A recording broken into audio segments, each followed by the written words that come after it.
We like to do something for you now. We haven't heard a girl sing it. And it's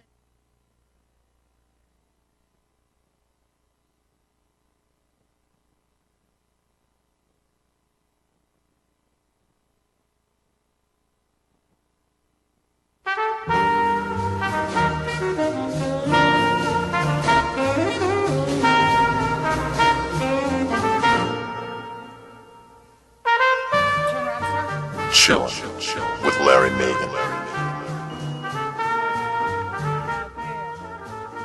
Business card.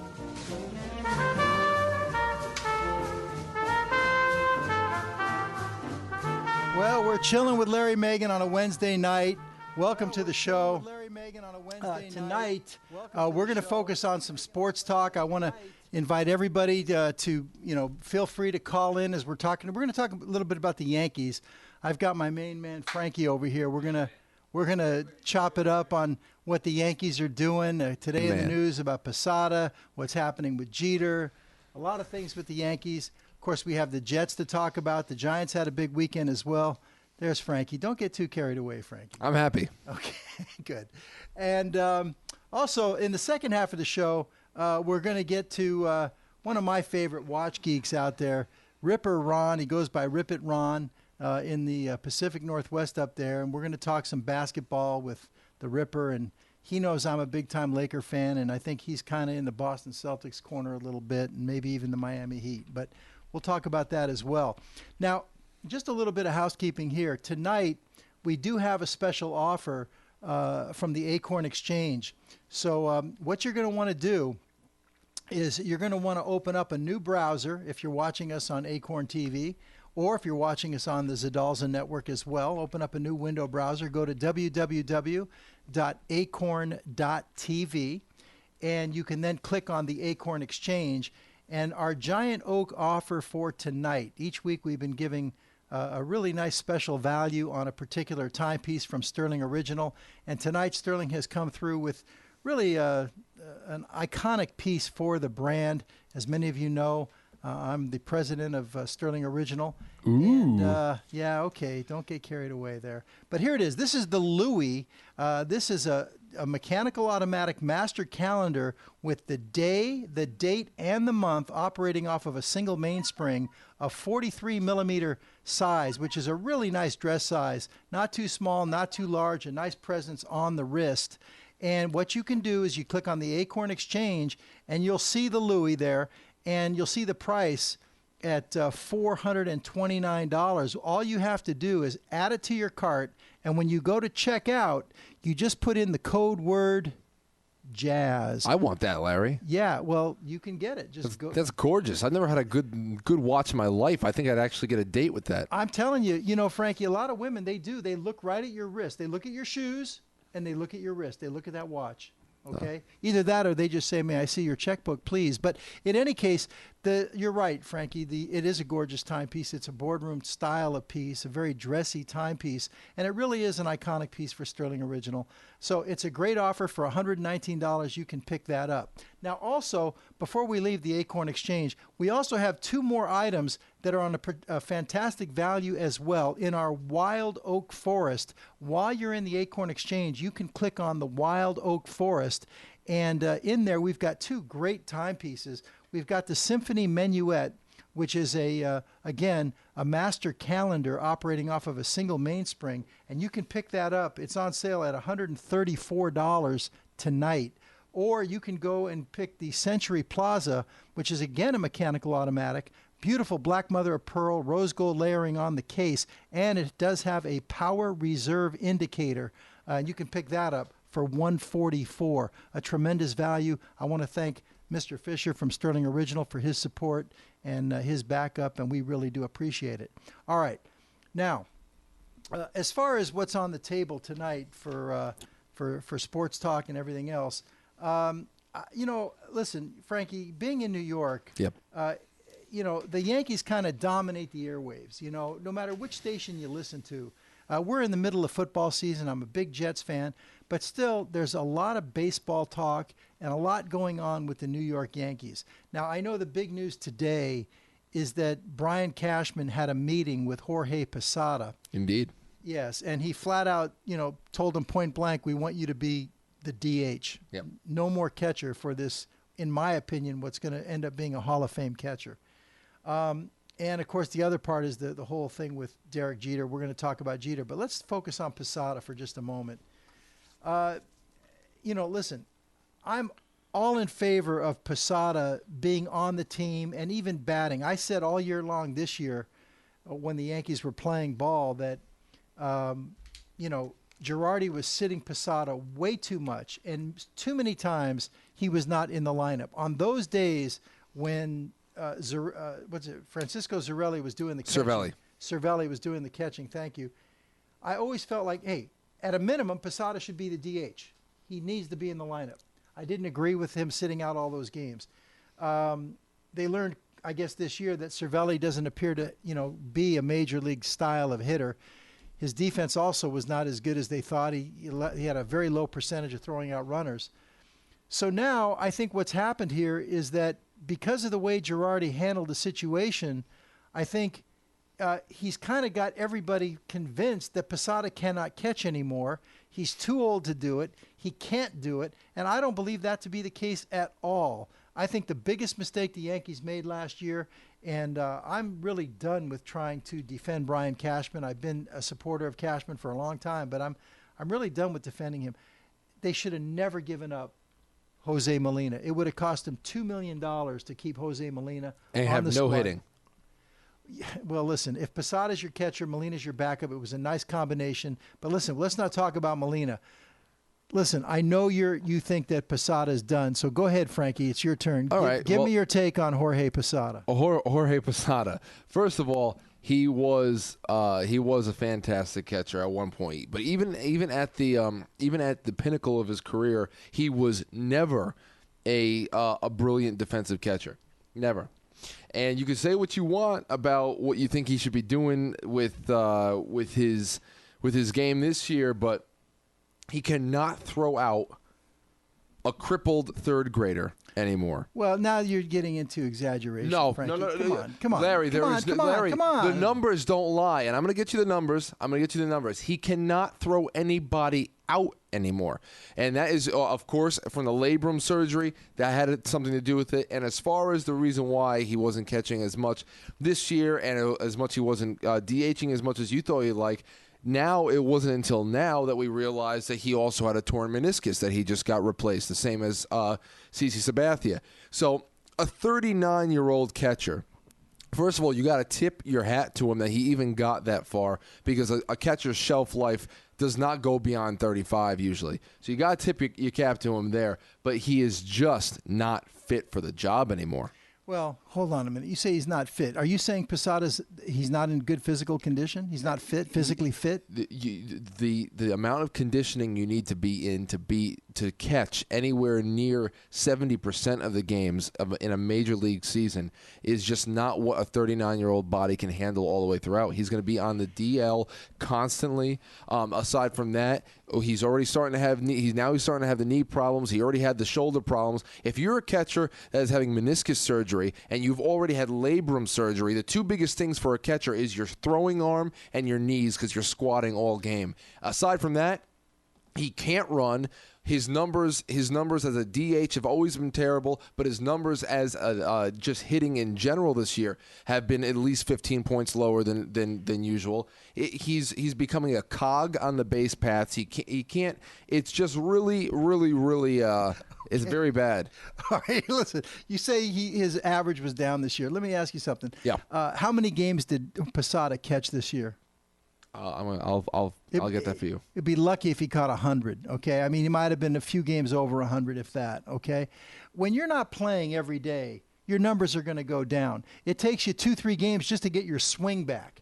Girardi systematically ruined Posada. I don't believe for a minute that he can't do it anymore. If anything, he's fresh because he hasn't played, okay? I understand the injury factor. He's not fresh. He had a torn meniscus. He's been injured. Listen, he's played hurt a lot for his career. I'm not saying that he wasn't nicked up this year, okay? But Posada is in great physical shape. He's in great condition. He's not a fat guy or a slob or overweight, like me, by the way. But listen, he's a professional, fit athlete. He takes pride in his job. He takes pride. What, do you have a call coming in? Yeah. We'll get to the caller just 1 second here. But the way Girardi managed him made the look and effect that he can't do it anymore. I don't think Posada liked sitting out all those games at all, and I don't think Jeter liked Girardi sitting Posada out all those games either. Okay? All right, caller, who do we have on the line? Let's get him in here. What's going on, guys? What's going on, King? Mr. Larry Megan, respectfully, I must say, I got to agree with Frank. Anything you've gotten from Jorge Posada past the age of 35 is a bonus. All right? Joe Girardi, I love. Frank, not a fan. But you cannot criticize Girardi for sitting Posada past the age of 35, lad. Anything you get from him is a bonus. All right, Hall of Fame catcher, no doubt. Still swings a fairly good bat. DH is doing him a great service. That's showing him a respecting there. Him behind the plate at his age, and like Frank said, in his heyday, not a great defensive catcher, my friend. Well, once Tony Pena became a coach over here and started working with Posada, I definitely saw a marked improvement. It was all about the quick release. It was all about getting your feet in position before the throw. He did that. He made a transition, and he had a he's not going to get better as time goes on. And not only that, as you age, you're not going to get physically better, lad. He made his transition. He got he definitely got his feet under him a little bit more, but then his labrum went because he's old, Larry. Right. No, he had a shoulder injury, no question, but he has come back from the injury, maybe not as strong as he was before. But let me ask the important question. King, are you happy with the year that Francisco Cervelli gave the Yankees behind the plate? No. Yes or no? No, Larry, okay, no. What do you want? And I'll answer that fully. No. But you want to know something? I don't think he's gotten the playing time he deserved. And when he got taken out of that preseason game when Tampa Bay, you remember that thing? Yeah, that was 2 years I ago. still have faith in Francisco Cervelli. When he broke his wrist? You remember that Frank in preseason against Tampa Bay when he got slammed at the plate? Remember that? Yeah, that was 2008. I remember that. Everybody, all Yankee fans remember that, and that was 3 years ago. And last year he had a heck of a season for the Yankees, but this year, he was in the toilet. Come on, he was not a viable option for Posada. Larry, he's still got youth on his side. All right, he's had some setbacks. I think the kid deserves a shot at the starting catching job. Do I think he's the be-all, save-all? Maybe not. But he's a favorite of mine, and I think he deserves another shot at the catching job. Over Jorge Posada. Yep.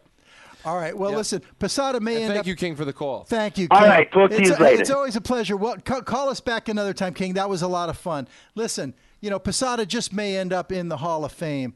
He's borderline Hall of Fame numbers. He's a clutch man at the plate, and I don't know about you guys, but when the game is on the line and you have a clutch situation in hand, I don't know about you, but I feel pretty darn comfortable when Posada's the man at the plate. I don't.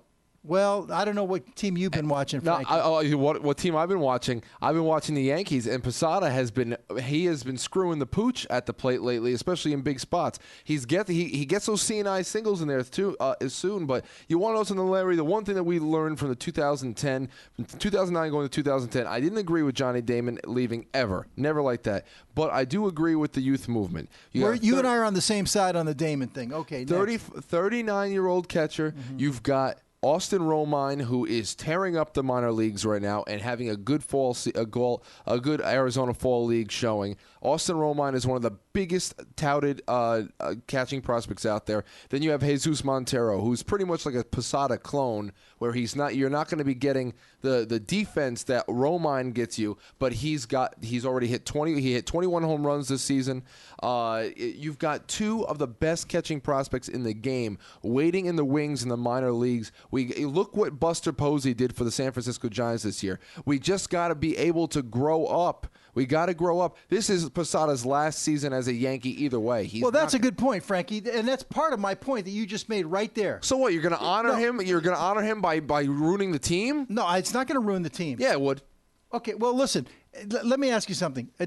Between DH and catcher, okay, between those two options, which one do you expect? Should you expect to get more out of offensively, catcher or DH? Now, be honest. If you know baseball, give me a straight answer. DH. Thank you very much. So you're going to tell me Wait, that Jorge Posada he can provide what we need as a DH. You expect more offensively as a DH, but he can't give us what we need as a catcher? Exactly. What's so hard to understand?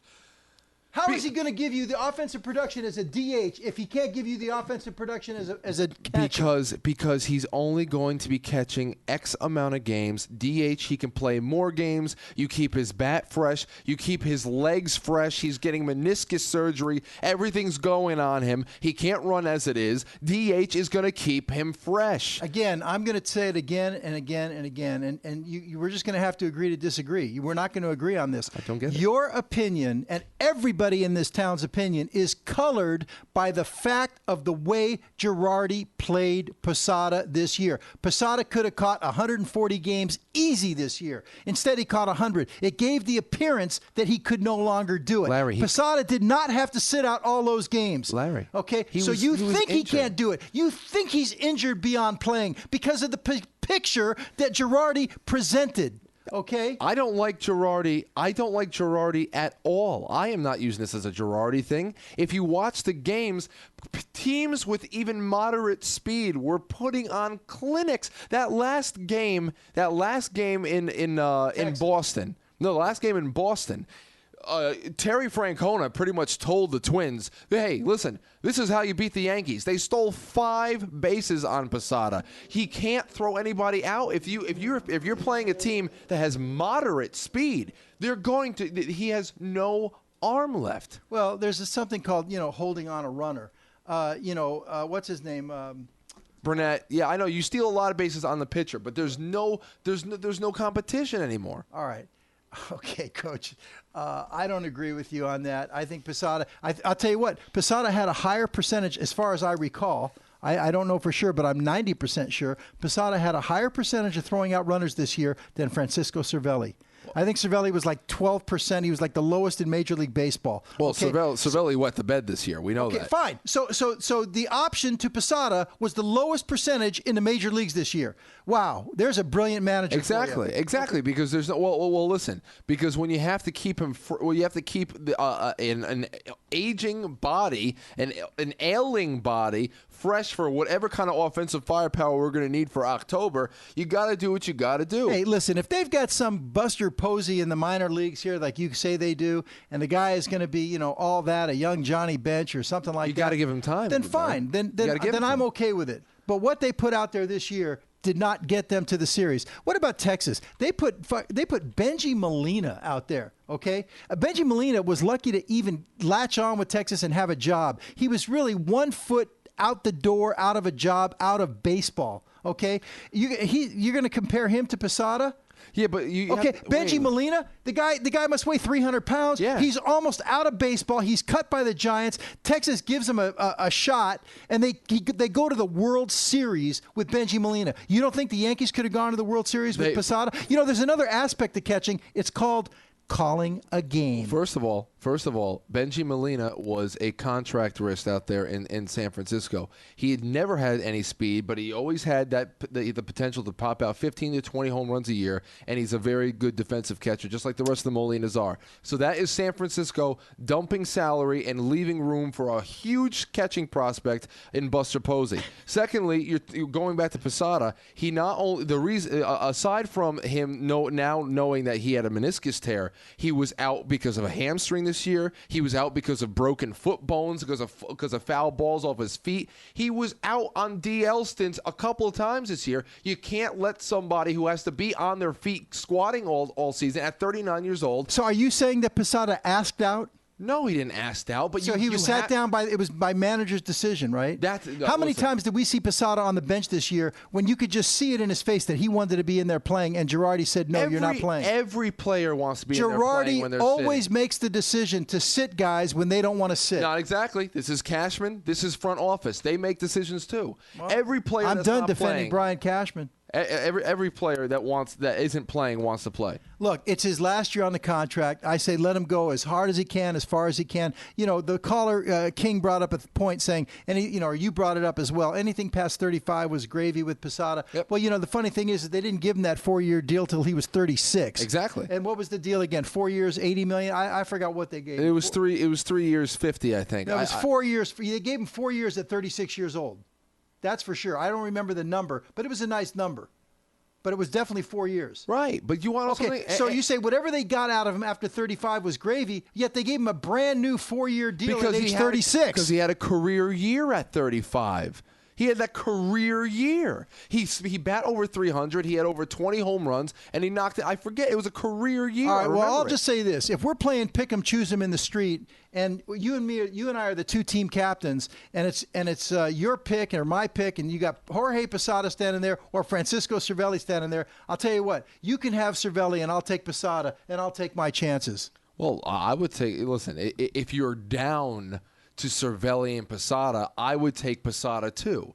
But we're not down to that. We have the two best catching prospects in the So that's league. what I remember a few years ago. We had the two best young pitching prospects, and that's why they went with Ian Kennedy and Phil Hughes. And don't get me wrong, I love Phil Hughes, but they were banking on their two young pitching prospects, and combined they didn't win a game. And you know what? Kennedy had a decent season in Arizona. It takes time for these people, but you have to just go with them. You can't expect Austin Romine and Jesus Montero to spend their entire careers in the minor leagues. And this is Posada's last year. Bring them up. Let them share time with Posada. They're going to share time with each other while Posada DHs. And I think that's the best thing because we keep Posada's bat around and we have defensive upgrades, speed, and power still in there. Right. So a guy that you just told me was deficient in his hitting as far as his numbers, his batting average, his power, everything's down. This is the guy that you're choosing for our DH. That's brilliant, Frank. Okay. Well, why not?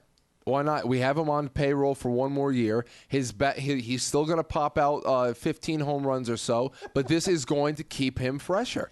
All right, listen. Okay, next up, Derek Jeter. Okay, this is going to be fun too because I don't know for sure where you stand, but I'm 90% sure we're going to be on opposite sides on Derek Jeter too. All right. Now, what's been going on out here? Look, first the owner says it could get messy. Jeter might be looking for $20 million. Now lately they're saying the Yankees might give him 3 years between 45 and 60, $45 and $60 million, between 15 to 20 million a year. Okay.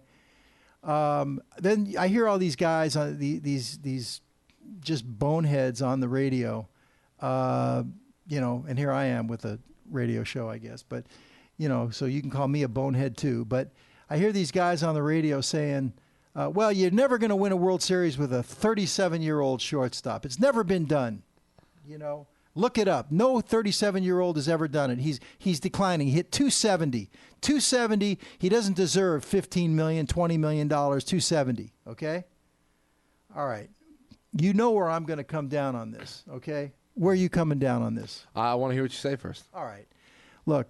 If Jeter wants 3 years for $60 million, if he wants 4 years for $80 million, I say give it to him. I'm not going to argue with him. I'm not going to try to cheat him out of any money. Give him everything he's got coming to him. He's worth it. Because I'm going to tell you what, Derek Jeter is going to bounce back. Derek Jeter can play for 5 more years as far as I'm concerned. If he gets 3 years from the Yankees, do not be surprised if this is not his last contract. Do not be surprised if there's another contract after these 3 years, and it may be somewhere else, okay, if not here. Jeter needs a challenge. That is obvious. And let me tell you something. If I'm Derek Jeter or I'm advising Derek Jeter, I would not be. Now, Jeter's not going to do this because we all know Jeter's mentality. Jeter wants to be a career Yankee. Jeter wants his legacy to be a one-team player, New York Yankees. This is the only team he ever wanted to play for, and the Yankees are playing that against Derek Jeter, okay? But deep inside, Jeter I think it was a slap in the face that they hired Girardi for 3 more years. Jeter, in my opinion, I don't have any inside knowledge, but I'm just telling you, the way I was reading it out there on the field, Jeter has a mind of his own. He did not like the way Girardi managed this team. He did not like the moves that Girardi made in the playoffs. He did not like Girardi. This is my opinion. He did not like Girardi sitting Posada all the time. He did not like the way that he did not go to Mo in the playoffs when he should have went to Mo. Jeter has a mind of his own. All these guys do, and they see the moves that Girardi's making, and they're shaking their heads. Now they go out there and give Girardi 3 more years. If I'm Jeter, I'm saying, you know what? Do I really want to play for this guy? Do I really?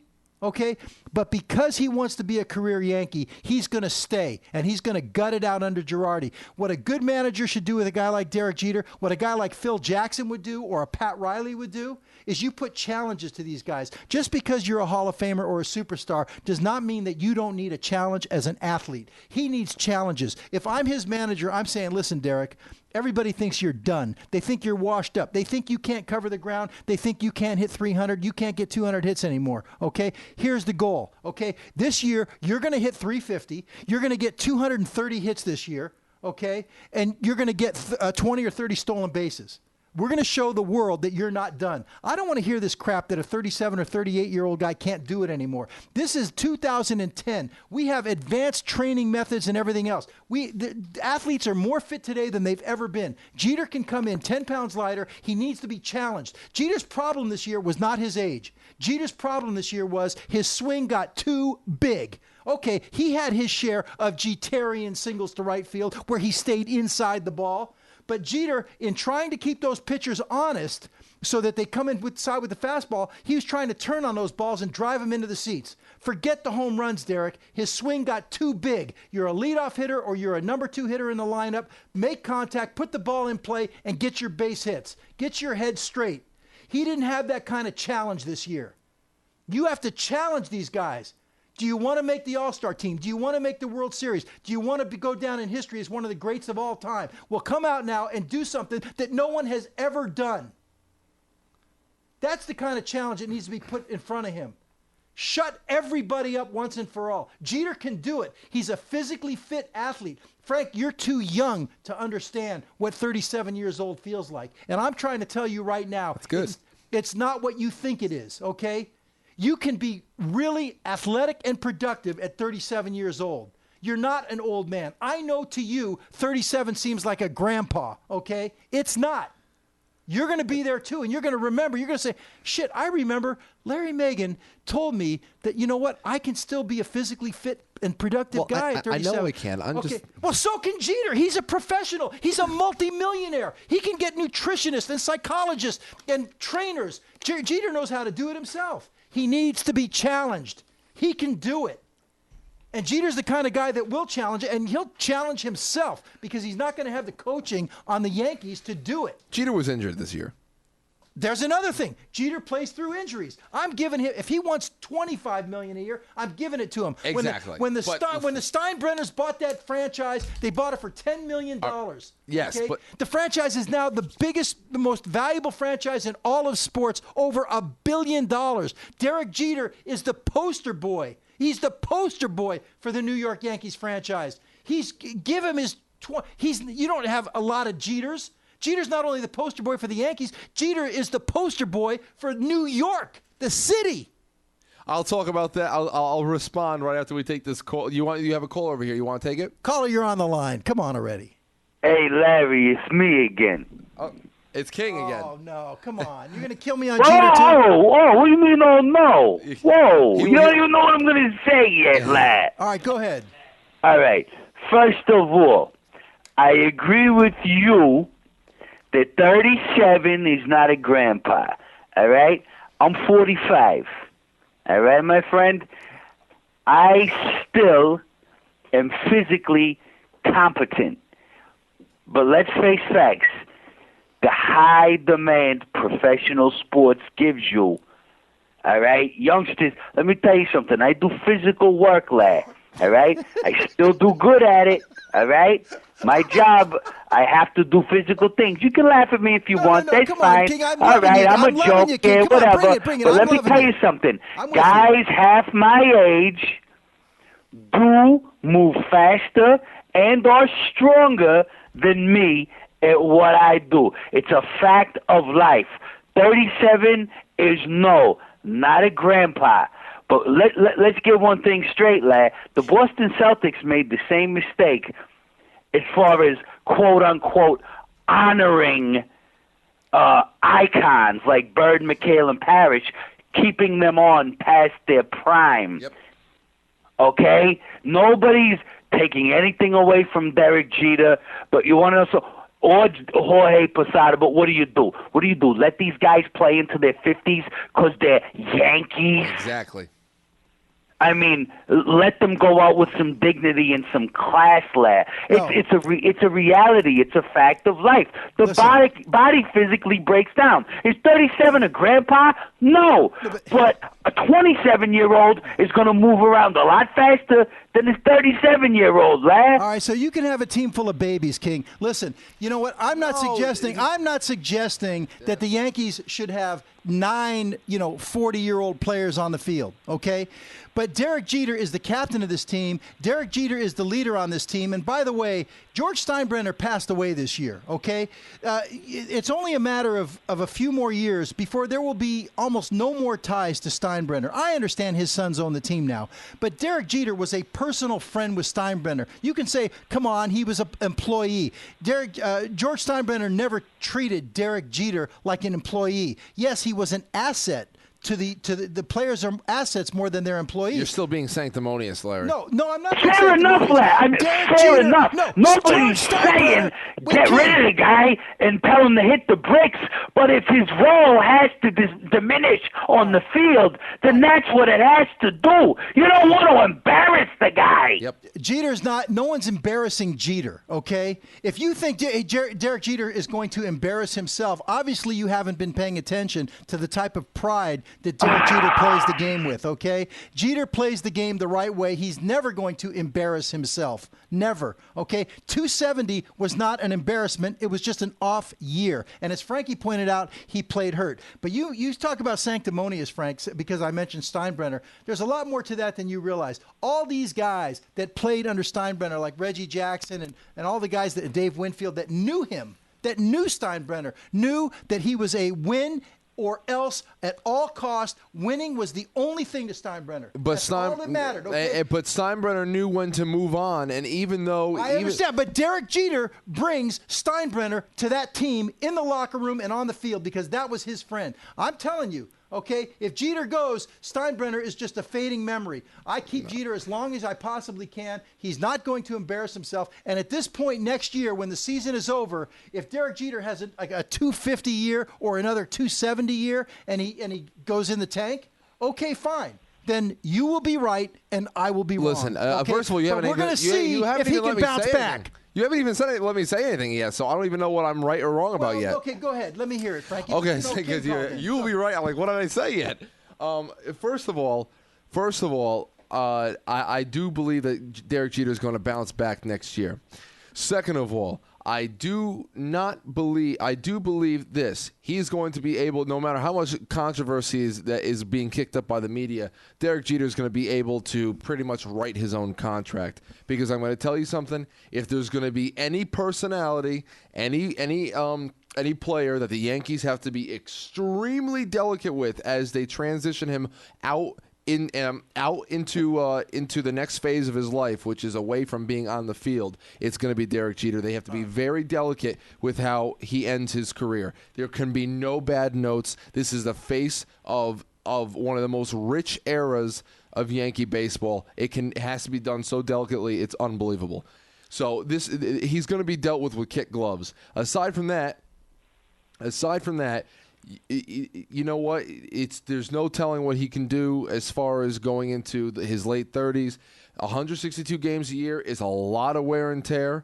No matter how old you are, it's a lot of wear and tear. He's not going to be able to handle it like he did when he was 22. All right.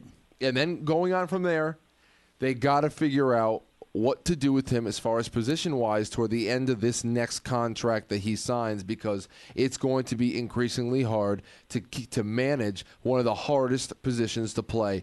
They got to find what they're going to do with him, whether it be left field, whether it be something.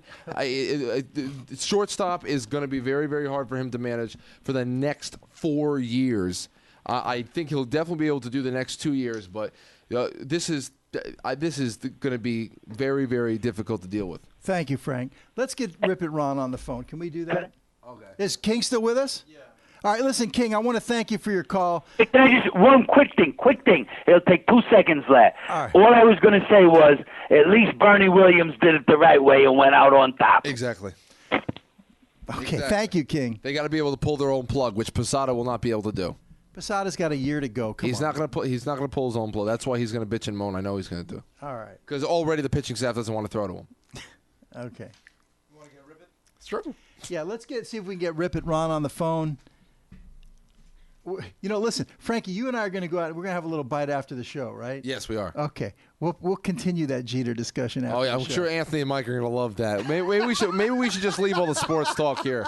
Let's leave all the sports talk here because Anthony and Mike are just going to fall asleep All at the right, plate. well, then. listen, you know, the whole thing is, can we get Ripper on the phone? He's getting him right now. What we're trying to do is we're trying to get my friend Rip It Ron from Watch Geeks on the phone. We're going to get off the Yankees now. Wow. Ripper. This is Ron. Hey, Ripper, are you there? Hey, how you doing, Larry? Good, Ron. Having a tough time here. All these Yankee guys are ganging up on me here. I've been watching this this Yankee thing you guys got going on, and wow, is this all annoying? Oh, because you don't like the Yankees, do you, Rip It? Well, actually, I really appreciate the Yankees. I've always liked the Yankees, but the defense that the young character has over there, he needs to kind of close it a little bit. What? All right, yeah. Wait. What do I have to close? Thank you, Ron. What do I have to close? What is this? What's out of line here? Need to close the lips, my man. About what? About what? About what? Yeah. Close it about Posada. Let it go. He brought up something. He put his point of view out there. I gave my point of view out there. But your mindset is I should just close my lips. Okay. All right. Well, listen. Rip It Ron has a reputation on Watch Geeks of, and I think this is why Rip It Ron and I hit it off I don't know if it was a year ago, a year and a half ago, whatever it was. But Ron comes out, and Ron, you just speak your mind. I mean, you don't hold anything back, and I noticed that early on in our trading posts and everything. Isn't that true? That's your reputation. Now, there's no point in sugarcoating it. If it comes to the head, you need to put it to the keyboard, and you need to let everybody know. If they don't like it, that's too damn bad. That's right. Hey, do we have any possibility of doing the Skype video thing, Anthony?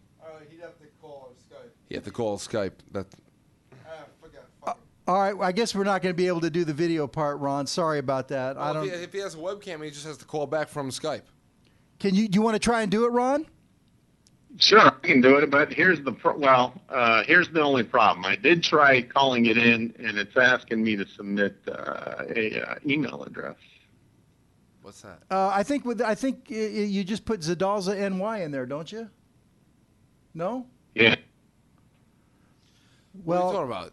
he says he's trying. Email He address. tried calling the number with his Skype video call, and it's asking him to put in an email address. All he has to do is Skype the Zaralza NY. That's the only thing you have to put email address in is when you're going to register for the chat room, not Skype. No, he's using Skype though, Frank. So Yep. he's using Skype, but is there an opportunity to put like a Skype ID in there for Zadalza NY? Would that work? Yeah, I did that, and it says invalid. Let me do this. Let me just try calling it on the. It might not come up on the video because it's telling me just to call the number. It doesn't give me the video number. But let me try. Let me put you on hold. I'm just gonna leave you on here, but I'm gonna type it in and see if we can get this thing to work. Well, do we have to hang up first, guys? Well, if he's on Skype, all he has to do is put in the Zaralza NY screen name. So pretty much just add us to your list on Skype, and then we can connect that way. It's right there on Zaralza.com above the chat room. Zaralza NY. That's our Skype username. just Zelda and Y. Yep, no spaces. And while Ron's trying to do that, just want to reiterate, this is all in fun, guys. Sports is just fun, and that's kind of the nature of sports. Yeah, especially- until your rebuttal consists of shut your lip. No, not it. That'd be close it. Close it. Yeah, that's a great rebuttal right there. Well, come on. And all that means is, and don't take it personal. That just means you might want to stop because I think you're not getting anywhere. I know, I'm not. That's why I don't get it. It's like, Larry, do you know what a debate is? You have to put two things out. You have to put two things out there, and you have to mingle a little bit. You are like. Well, I love chopping it up with you, Frankie. Oh, we're chopping it all right, but nothing's getting cut.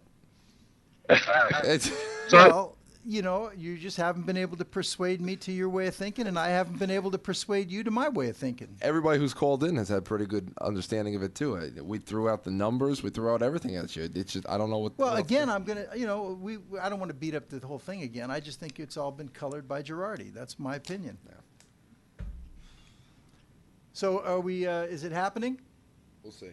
I don't know what he's doing. No. I'd say let's just. Just go on with the call. Forget it. All right. Well, anyway, Ron, I know we're going to talk a little bit about basketball, right?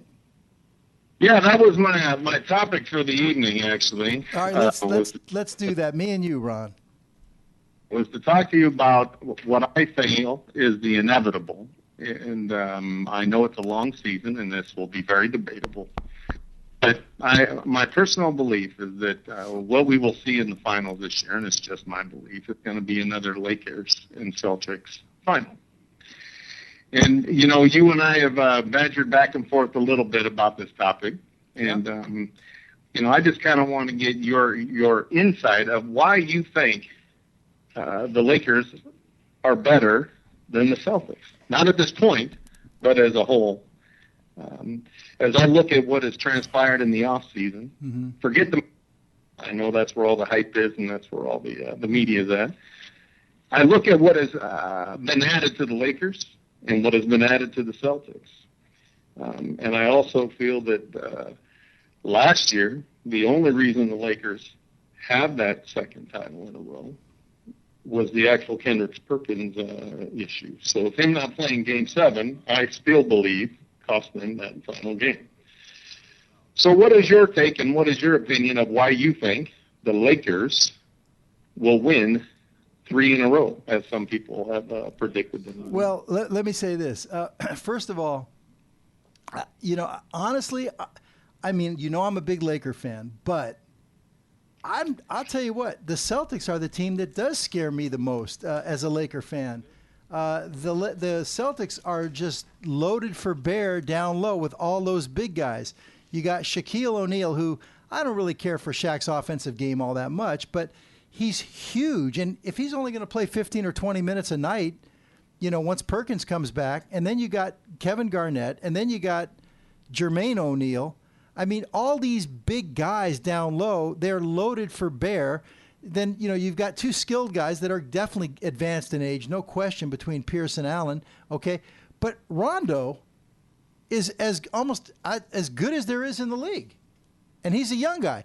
That team right there is the one that scares me. I'm a Pat Riley fan, and to me, I want to watch Miami as much as possible. They're an exciting team to watch. But if the Lakers play the Heat in the finals, I would be much more comfortable with that matchup for the Lakers than if they have to play the Celtics. If they play the Celtics, it's almost going to be like a cage match, with those 2 teams. And I don't know if I really want to see that either. But I'm not convinced that the Lakers can three-peat against Boston. I think it'll be a great series. I think it'll be Boston's going to want to keep it into a half-court game, and they're going to want to muscle down low. I love this Laker team. I mean, I don't remember a year. I was like the 3rd or 4th game I watched. The first, I think, 3 games or 4 games the Lakers played, they were all on national TV. And so I was able to see them. And I remarked on Watch Geeks that I don't remember a time or a year that the Lakers looked more focused than they do this year. I mean, usually they come out, they play good against the good teams, weak against the weak teams, and they're up and down until the playoffs come. And this year they have come out with a purpose, and they look focused. And I love what they did, what Mitch Kupchak did in the off season to strengthen the bench. Blake looks fantastic. Shannon Brown has taken it up a notch. I even think, Matt Barnes, what a great pickup he is. But I even think, I saw your post today, Ron, how you kind of, gave a little backhanded shot at Theo Ratliff. But I'll tell you what, Theo Ratliff, I know he's 37 years old, and here I go again defending the old guys, but I think Theo Ratliff was a great insurance pickup for the Lakers. You got a guy like Bynum that you're not certain about his health ever. Okay, here's a guy that's 6'11", and he can, if nothing else, he can block shots and get some rebounds. So I thought that was a great pickup. The Lakers have strengthened their bench. Their depth from 1 to 12 is amazing. I think 11 and 12 are Vujicic and Luke Walton, who probably will never see the floor. But nevertheless, this is a strong lineup. So I'll tell you what, I cannot say with certainty that the Lakers are going to beat Boston. That Boston is the team that scares me, and I know everyone's thinking about Miami, but Boston looks awesome. Well, I tend to agree with you that I think the Matt Barnes pickup and the Steve Blake pickup brings some solid bench play to the Lakers. But I think after that, and maybe some Shannon Brown, but when it comes to the half-court game, and we all know in the playoffs, it's a half-court game. This is not a run-and-gun playoff series. It never will be. The playoffs are always about the half-court offense and about lockdown defense. And so I don't think Shannon Brown's nearly as effective as some people tend to think in the half-court offense. He's a very good run player. He will do very good in the regular season. But aside of those three players, I really don't see, and maybe Bynum, because I don't think Bynum's ever going to be a starter. He kind of reminds you of Greg Oden, only he gets on the floor a little more often. But the bottom line, the man's always hurt, so I don't think you can play him extended minutes and not worry about losing him for the season. So really you have three players off that bench that I think are potentially key people in a playoff series. But if you look at the Boston bench, and don't get me wrong, I am not a Celtics fan. The only team I can't stand more than the Celtics is the Lakers. So you have to understand where this fight's coming from. But you have Jermaine O'Neal, Glenn Davis, Nate Robinson, Delonte West. I think Kendrick Perkins is going to come off the bench. I think Shaq's probably going to start more often than not. And Marquise Daniels. When I look at those players and that bench versus the bench of the Lakers, forget the starters, because I think the starters pretty much wash each other out as a whole. That bench on the Celtics team is superior to the bench of the Lakers team, hands down. I don't know how you could argue that. Well, I would argue that because I think they're different kinds of benches. I mean, they're just different. I think Phil Jackson has always had Phil Jackson likes wiry, tall, strong guys, and he's always had those kinds of athletes. And he's got a team full of these wiry guys. Now, Derek Fisher's not a wiry guy, and I wouldn't say Shannon Brown's a wiry guy, but he's got these athletic, tall, long guys. And he had the same thing with Chicago. Whereas you look at Boston's bench, and they've got strong guys. I mean, they're beefy down there. I understand Nate Robinson's not a beefy guy, but Nate is a great athlete, and there's a guy that was completely mishandled by the Knicks, in my opinion. I hear a lot of Knick talk here in New York, and sometimes I wonder what's wrong with that organization, but they're trying to get it together. But Nate Robinson is a great athlete, and I think he'll flourish off that Boston bench. I think Danny Ainge was smart to grab him. But I just think I see them as completely different kinds of benches on these two teams. The Lakers, they don't play that standard half-court thing. They play that triangle offense where all the parts are interchangeable and everybody has to play post and everybody has to play on the perimeter. It's a little different. So I don't know. I don't give it one way or the other. I just think they're different. But to me, that would be probably the dream matchup, the Celtics and the Lakers once again. I think Miami's a year away. But, what started this whole thing with me and you, Ron, talking hoops this year was I remember one of your initial posts was about, basically Miami and how strong they were and they could, run the Lakers out the gym. And, I can see them in the open court for sure. They're wild, but I just don't think they have the total package this year yet.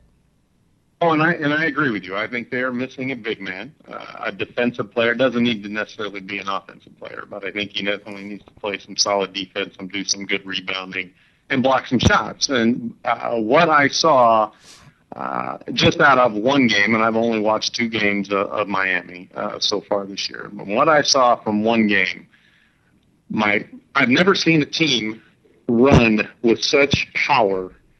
Not just speed, not just run up and down the court, but go to the basket and run with power like I've seen that Miami team. I was astonished of what I saw. And the first thing that came to my mind was, how in the heck is Kobe Bryant going to be able to keep up with that? How is he physically? Because he is getting it, not that he's up there in age, but he's up there in games. He's played a lot of games, a lot of minutes. Yeah. And I look at Kobe, and I don't see the same Kobe that I saw 3 years ago. I don't. Do I see a smarter Kobe? Yes, I do. Yeah. But I don't see the same explosiveness. He doesn't have that first step. He doesn't have the leaping ability. And he now takes plays off. And I've watched 3 games so far this year. He takes plays off, and I've never seen him take a play off before. And that kind of surprised me. That was my initial thought. The catalyst of that Laker group is Paul Gasol and Kobe Bryant. And if one of those two is taking off a play against a team of that speed and that running ability, how are they going to be able to compete in an up and down game? Because that's what they want to do. Now they're going to have to. I think they're going to have to slow the game down to win. Well, definitely the Lakers, I think, don't want to run with the Heat, but the Lakers can run in spurts. They have athletes who can run like Matt Barnes and so forth. But it's going to be interesting on Christmas Day. Christmas Day, I think, is. Didn't you tell me that that's going to be the Heat and the Lakers on Christmas? Christmas Day is Miami and the Lakers. That's going to be a great game. And then we'll see. Now, of course, it's still early in the development of Miami, but is that game in L.A.? I believe it is, yes. Okay. So that ought to be pretty interesting. I think the Lakers seem like they're really focused. And, earlier we were talking about presenting an athlete with a challenge. Phil Jackson is I think known for presenting challenges to his teams and to his players individually. I know when Shaq was here and Phil Jackson was here, Phil challenged Shaq to be the greatest of all time. Phil is doing that, and I obviously I don't know behind the scenes. I'm not behind the scenes, obviously, but it seems to me like Phil has presented this Laker team with a challenge, and it's a challenge of, listen, it's not, we're going for the three-peat here, but we have to have something to strive for during the season. We have to strive for perfection. The all-time record is 72 wins in a season. If we want to attack that record and go for that record, we've got to bring a certain focus that we've never had before every single night. And about the 3rd or 4th game into the season, I just noticed something different about this team. They're playing with a focus like I've never seen before. So, and this early in the season. So it seems to me like Phil Jackson has got some kind of a motivation going on here that is just not normal. Do you think that 72 game is achievable?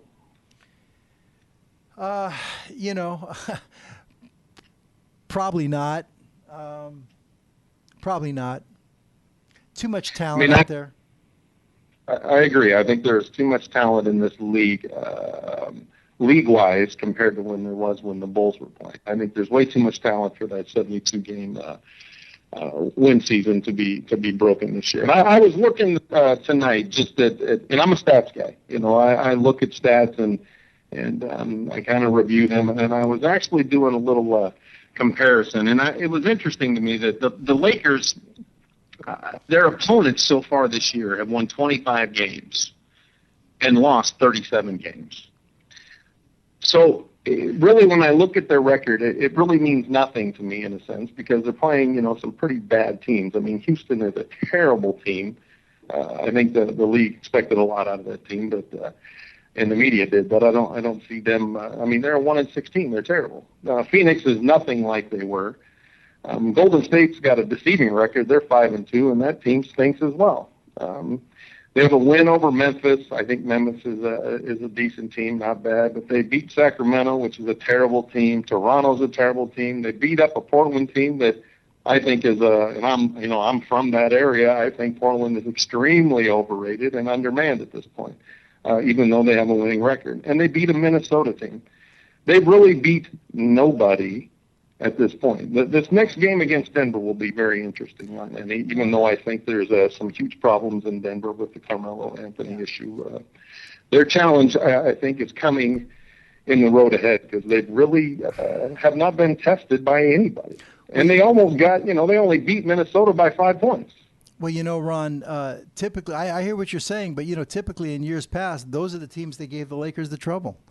The teams that didn't have winning records. They would get up for the big teams, and that's why I've been so impressed with the team this year. They've just had such a great focus this year. But they're still playing a man short, and like I said, he's a uncertainty, Andrew Bynum. But when healthy, one of their big players, and he's their starting center, really. So, they're doing this without one of their key guys. So he's supposed to be back, I think, by December. So we'll see how that goes. But, Ron, it's been a pleasure having you on the show. And I hope that someday, I go to sometimes these geek get-togethers and things like that. But you're always out there. But I hope someday we get a chance. You're up in the Seattle area, right?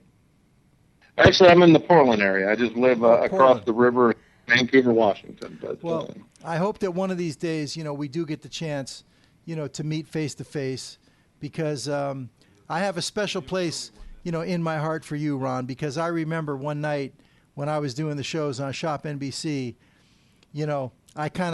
I wouldn't say I called you out, but we had a big watch, and I know you like the big beefy ones and the different kind of makes, that kind of thing, and I said, Rip it, Ron, this watch is for you, and you took a chance. You said, okay, I'll take you up on it, and you actually purchased that watch, and you liked it, So I put a challenge out there over the TV waves to you, and you took me up on it, and I always remembered that, and I appreciate it.